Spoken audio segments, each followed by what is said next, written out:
There's a certain inevitability at every Comic-Con. Everyone's going to wear a costume. Yes, everyone. And someone's going to steal the show. Oh, sure, everyone gets some press, especially when you release a terrifying trailer like AMC's preview of the next season of The Walking Dead. We have to fight it, because if we don't, we die. They're coming. But at Comic-Con 2015, most of the press attention is going to two popular brands for two very different reasons. First, you have the show that left a lot of unanswered questions less than a month ago, the biggest of which is Jon Snow really dead? While the Fire and Ice book series never definitively says Snow is dead, that's a lot of stab wounds and a lot of blood on Game of Thrones. Apparently, to goad the cast into a reveal, a man in the audience asked what it would be like not to work with actor Kit Harington, and they laughed nervously and didn't really answer the question. That is, until director David Nutter told the room about his recent conversation with President Obama. He shook my hand, he looked at me and put his hand here on my shoulder, and said, "You didn't kill Jon Snow, did you?" I didn't know if I'd be sent off to Guantanamo or what the answer would be, but I said, "Mr. President, Jon Snow is deader than dead." The other great reveal of the day was the show's audition reel.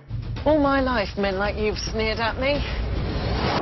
And all my life I've been knocking men like you into the dust. But as the polar opposite to Game of Thrones' coy answers, the true winner of the convention in the early going went big and came from a galaxy far, far away. Not only did J.J. Abrams allow several small teases on Star Wars 7, he released a behind-the-scenes trailer instead of a traditional one. It wasn't just a flip of the script. The trailer seemingly aimed at reassuring its rabid fan base that the new movie wouldn't be entirely CG dependent, but harken back to the 70s and 80s films that relied heavily on real-life cinematography.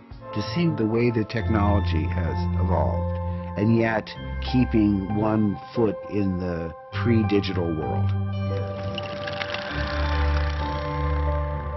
It couldn't be more exciting. As if that weren't enough, Abrams later announced it was time to leave and marched 6,000 spectators half a mile from the convention site to a concert. Composer John Williams is still working on the new score, but the crowd, heavily armed with phones, didn't seem to mind spending the night listening to old favorites from the San Diego Symphony. I'm Cliff Judy for Newsy, News with the Y.